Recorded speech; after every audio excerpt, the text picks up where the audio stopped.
자, 지금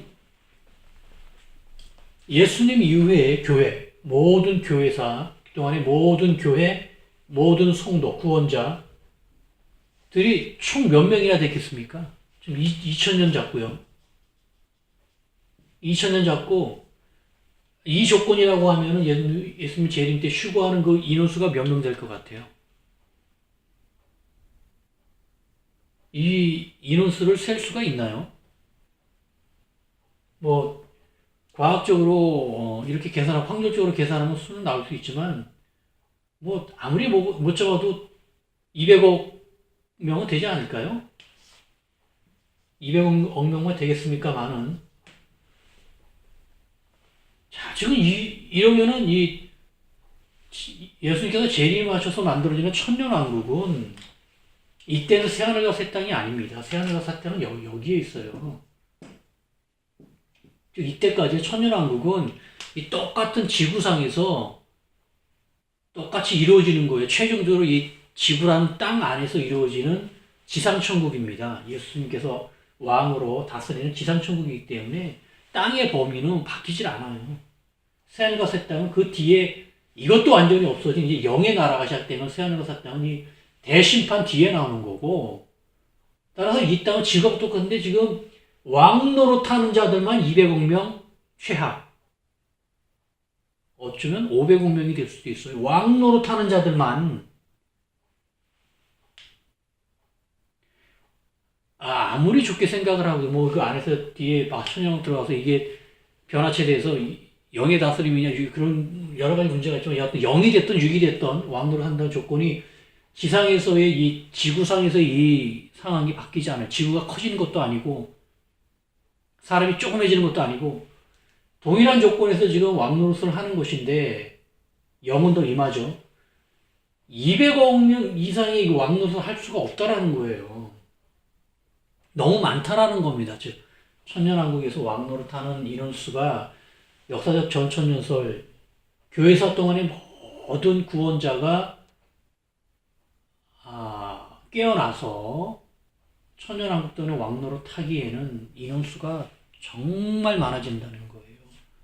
근데 이 천년왕국 이 나라는 아직도 옛 하늘과 옛 땅을 가지고 있는 상태이기 때문에 땅의 면적에 영향도 받지만 제한도 받지만 인원수의 제한도 받고 다 제한을 받는데 이렇게 되면 이게 무슨 천년왕국이겠어요. 그야말로 천년지옥이죠.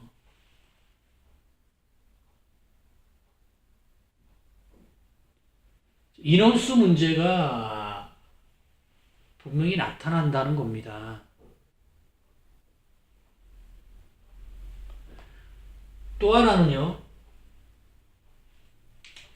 이제 대심판 때는 이제 완전히 대심판 때는 이제 인류 전체가 다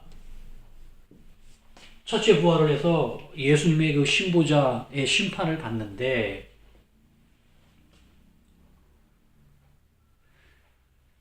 여기서 전전에서는 이제 이 심판을 이제 신자들은 이때 다 이렇게 돼서 이때는 불신자들의 심판이라고 설명을 합니다. 근데 이것도 이상해요.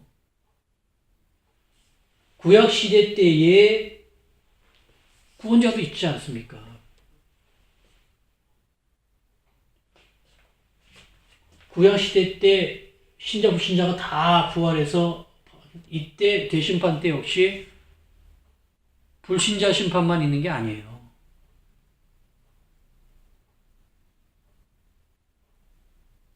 그리고 교회사 동안에 또 비구원자들도 이때 같이 또 심판을 받아야죠. 깨어나서. 이 문제도 있죠. 따라서 지금 역사적 전천년설의 이 해석으로는 창조부터 심판까지 그 이 과정들이 합당하게 설명이 되지 않습니다. 아주 거시로 창조부터 심판까지 7천년 전체의 구조를 봐도 그렇고요. 신령대한난 안으로 들어가서의 내용으로 가서도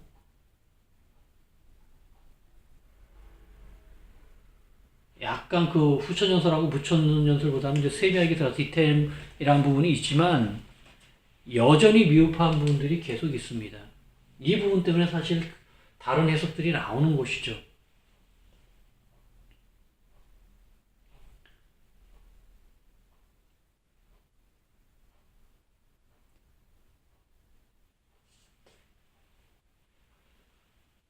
자, 조금 더 세밀하게 이제 이 전체 거여시에서는 아시겠죠? 이 재림 심판과 재심판의 구조가 이게 결국 첫째 부활의 그 심판과 지금 연결되어 있는 모습을 이 처음으로 나타나는데요. 이 모습이 이제 계속 대두가 될 것입니다. 다시 한번 안쪽으로 들어가서요. 14만 4천에 대한 거를 조금 묵상하고 마치죠. 자, 이 역사적 전천에서는 14만 4천을 교회로 놓는다고 했어요. 이들이 저는 유대인으로 해석을 하는데 이들을 교회로 놓습니다. 이렇게 놓으면은요, 교회가 이제 이 14만 4천을 이루고 나서 이제 모습을 보이지 않다가 여기서 나타나죠. 14장에서 7장에서 한번 나타나고 14장에서 이렇게 한번 나타나는데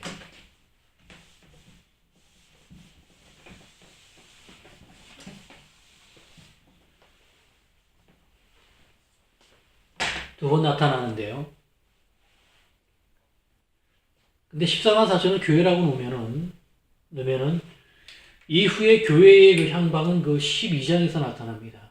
여인과 용에서 여인의 내용이 바로 그 14만 여인의 모습이 바로 교회거든요. 이때까지의 여인에 의해서 광야로 피신하는 내용이 바로 이 여인이 교회를 의미합니다.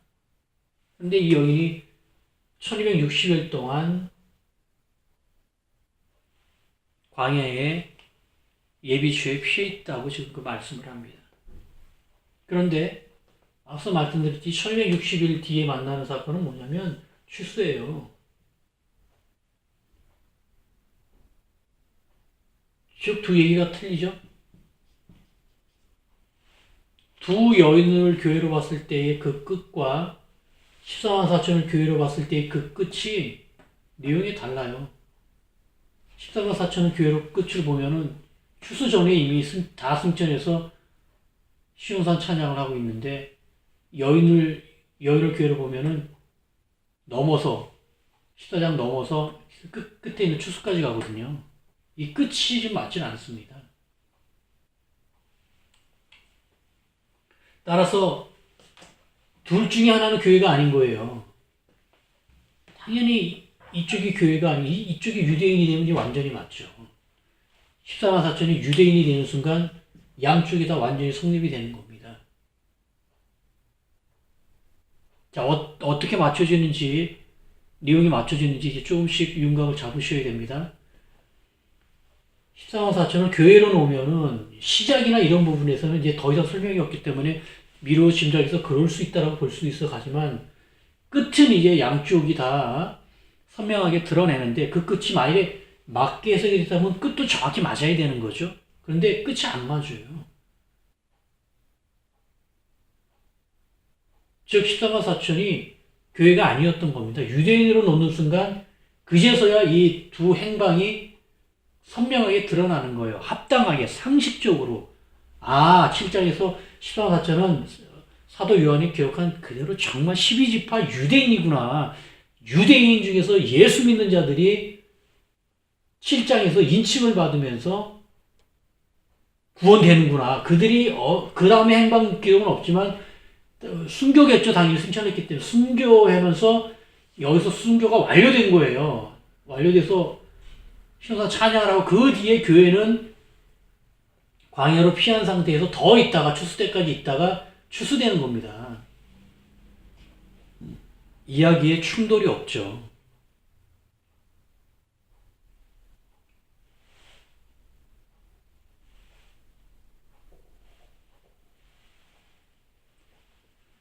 자, 또 하나의 문제는요. 자, 이제 그 계시록 안으로 이제 깊숙이 들어가서 얘기를 하는데 지금도 대략적으로만 다루겠으니까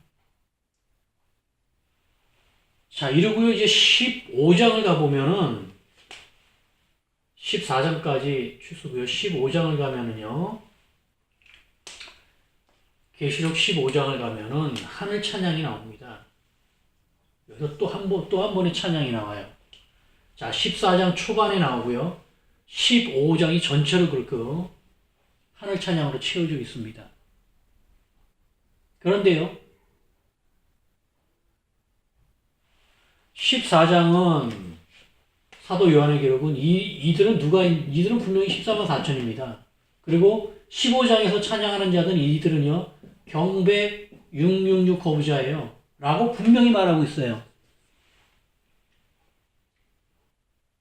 만일에 이들이 교회면요. 경배 666 거부자도 교회라고 볼 수도 있죠. 그쵸? 이해하시겠죠? 뒤에 이제 이들도 이제 양상이 다 드러나는데, 즉, 여기서 말하고 싶은 것은 뭐냐면, 14장 찬양 뒤에 바로 15장 또 찬양이 나오는데 이 둘의 대상이 틀린 거예요. 즉, 이 둘 대상은 같지 않다라는 겁니다. 같았으면 이렇게 나오질 않죠. 만약에 이 둘이 뭐 교회라는 이름으로 같다고 하면은 이런 구성으로 사도 요한이 기록했을 리가 없다라는 겁니다. 대상이 틀리기 때문에 지금 추수를 전후로 해서 찬양이 지금 몰려서 지금 기록이 되는 거예요. 사건이 발생하는 겁니다. 이 둘은 대상이 완전히 틀리죠. 14만 4천은 유대인이고요. 경배 666 거부자는 이거는 후알라 안에 순교자 아닙니까? 대상이 완전히 틀립니다. 이거 완전히 맞춰져 있는 거예요. 즉, 이 뒷얘기는 깊숙이 들어가서 말씀드리고, 지금 하고 싶은 얘기는 일단 14만 4천은 교회일 수 없다라는 겁니다. 첫째는 여기에서 걸리고, 여인에서 걸리고, 두 번째는 추수의 그 시점이죠. 이쪽에서 또 걸린다는 거예요. 연이어 나오는 두 번의 찬양에서 대상자가 틀리면서 역시 교회일 수 없다라는 겁니다. 이걸 기회를 놓지 않는 순간 반대로 14만 4천은 기회를 놓치고 유대인으로 놓는 순간 전후 얘기는 또 맞아 들어가고요. 뒤에 15장의 찬양까지도 완벽하게 맞춰가지고 어떻게 된 이야기인지 사건인지 어떤 상황을 기준으로 놓고 봐도 이제 서로 얽히고 설키는 것이 아니라 딱딱딱딱 다 맞아간다라는 겁니다. 자, 이 상황들의 해석의 그 단서는 짐작을 하시겠죠? 여기서는 대략적으로 이해를 하고 앞으로 이제 안쪽으로 들어가면 이 상세한 내용들, 관계들의 내용들이 아주 세밀하게 묵상이 될 것입니다. 이게 다 구조예요, 결국. 제가 구조를 자꾸 강조하는 이유가 성령이 구조로 너무나 치밀해서 DNA 구조는 저리 가라고 원자 구조는 저리 가라예요. 성경이 어떤 책입니까? 하나님이 정말 당신의 이름을 걸고 나의 이름을 걸고 나의 삶을 걸고 내 자존심을 걸고 내 능력을 걸고 매일 세하면서 자신만만해 하시면서 쓴 책이 하나님의 말씀 성경 아닙니까? 그야말로 완벽이에요, 완벽. 완벽이 나오질 않으면 하나님께서 용납하시겠어요? 내 이름을 걸고 쓰는데 전지전능한 유일한 신 내 이름을 걸고 내가 너희들한테 특별 계시해준다. 그게 불완전하겠느냐? 그럴 일 없다라는 겁니다. 너희들이 못 푸니까 불완전하게 보이는 거지. 완전히 극한의 완벽한 구조로 성경이 기록되었습니다. 지금까지 해석한 이런 어설픈 중구난 방식의 그게 아니에요.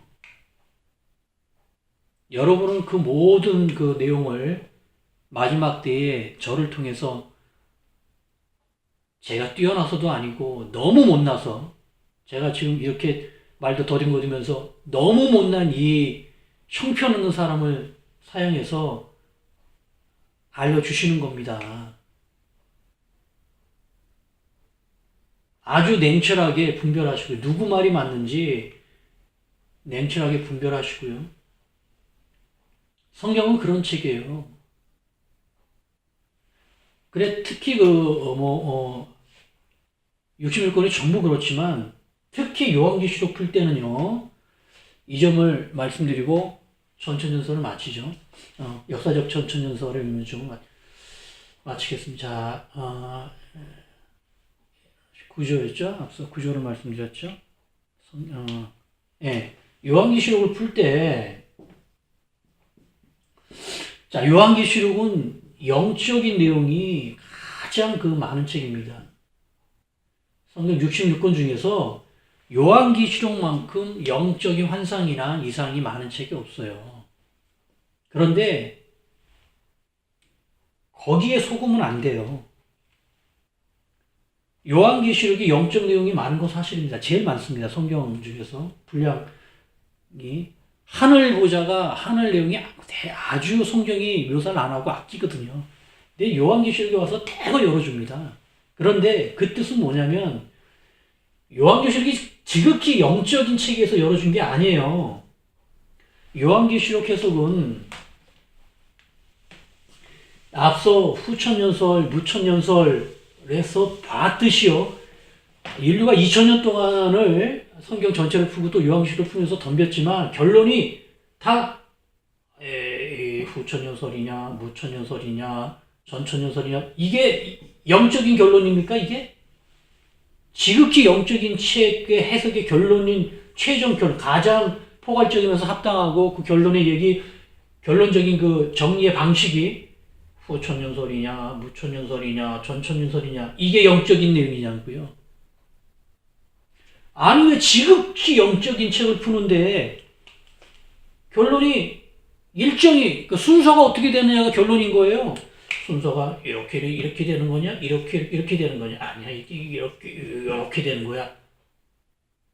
아니 지극히 영적인 책을 풀어놨다는 그 2000년 동안 뛰어난 자들이 달라붙어서 풀고 있는 그 책에 그걸 걸르고 압축하고 정리해서 나온 방식이 일정 정리예요, 결국. 전혀 영적인 정리가 아닙니다. 이렇게 나온 양상을 보면서도 자꾸 영적으로 가요.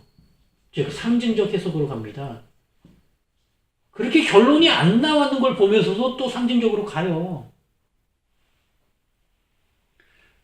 제 해석의 결론도 제가 7000년적 전천년설이라고 최종 결론을 내렸지 않습니까? 이게 지극히 영적인 용어입니까, 이것이? 이거 똑같아요. 결국에 요한계시록을 푸는 건 무엇이냐면요. 그 일정, 7년 대한날, 7년 환란의 일정, 그 순서예요. 순서가 어떻게 되느냐를 푸는 겁니다. 영적인 상황을 푸는 것은 뒤의 문제예요. 영적인 상황 상징적이어서 이쪽으로는 풀리질 않아요.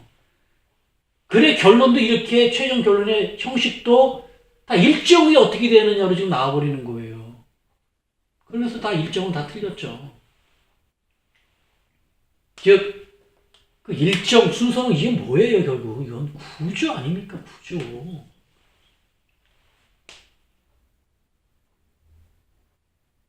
요한계시록의 이 7년 대한난의 이 사건이 도대체 어느 순서대로, 어떤 사건이 어떻게 벌어진 거야? 라는 게 요한계시록 해석의 전부인데, 그의 결론이 구조라는 거예요, 구조. 그래서. 그리고 지금까지 실패, 경우도 다 이 구조를 설명했다가 다 미흡했던 것입니다. 제 거 역시 7000년적 전천년 역시 구조를 말하고 있는 겁니다. 구조. 물론 그 안에 이것이 1차적으로 구조가, 즉 구조는 이것은 육적이면서 혼적인 거예요. 이것이 정리된 다음에 영적으로 가야 돼요. 이것이 정리 안 된 상태에서 이게 정확하게 쌓이지 않은 상태에서 바로 영적으로 가버리면 어떤 현상이 벌어지느냐 이렇게 돼버리는 거예요. 다 중구난방이 되는 겁니다. 막 1층과 2층을 쌓아놓지 않고 3층을 막 3층이 가장 높고 아름답고 가장 비싸고 가장 전망 좋고 하니까 1, 2층을 건너뛰어버리고 3층을 만들어버려요. 어떻게 돼요? 발 하나만 잘못 디뎌도 휘청휘청거리는 겁니다. 토대가 없는데요? 마치 3년 된 나무에다가 위에다가 나무가지에다가 40평 되는 아파트 하나를 진 거예요. 야, 전망 좋다, 공기 좋다 하고. 어떻게 하겠어요? 거기서 어떻게 삽니까? 한 발만 잘못 디뎌도 집이 흔들흔들 걸 거 아니에요. 여차하면 뒤집어지는 거고요. 그게 영적 해석이에요. 그러니 이쪽으로 가니 요한계시록을 아무리 몇십 년 달라붙고 평생 달라붙어야 부분 설명해. 영적 해석은 다 요건 요거 요때는 요거 요때는 요거 다 부분적으로 이리 갔다 저리 갔다. 그러면 전체는 어떻게 되죠? 몰라.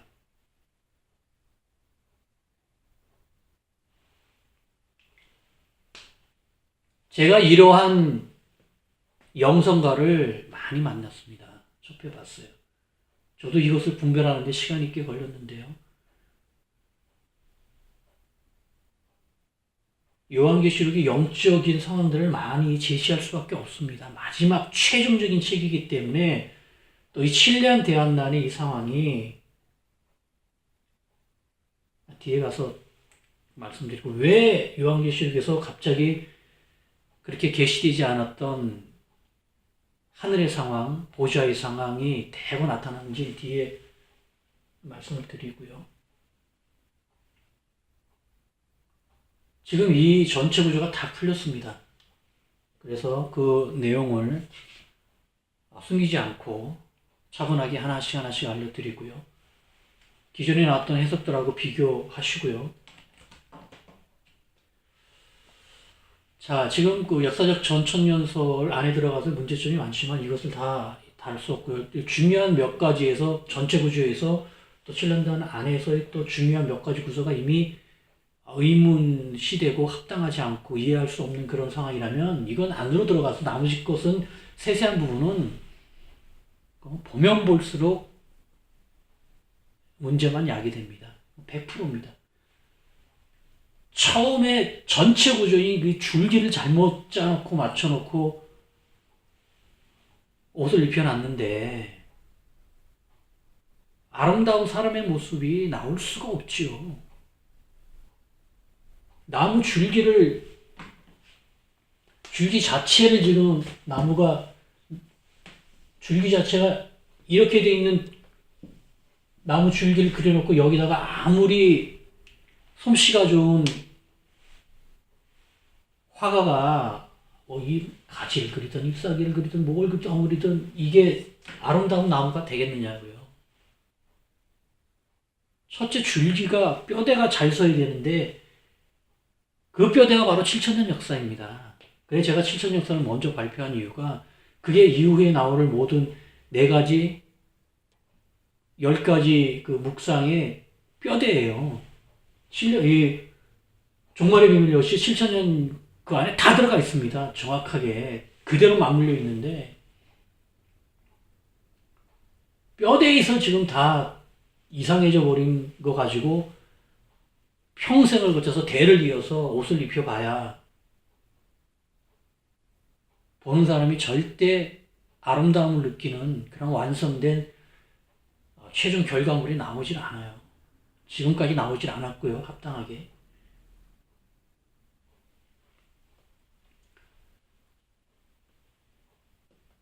조금씩 요한계시록 안으로 들어가고 있습니다. 기대하셔도 좋으니까요. 충분한 문제점, 의문점 묵상하시면서 답을 찾으시기 바라고요. 또 그보다 더 엄격하게 제가 해석한 부분을 또 분별해 주시길 또 한번 부탁드리고요.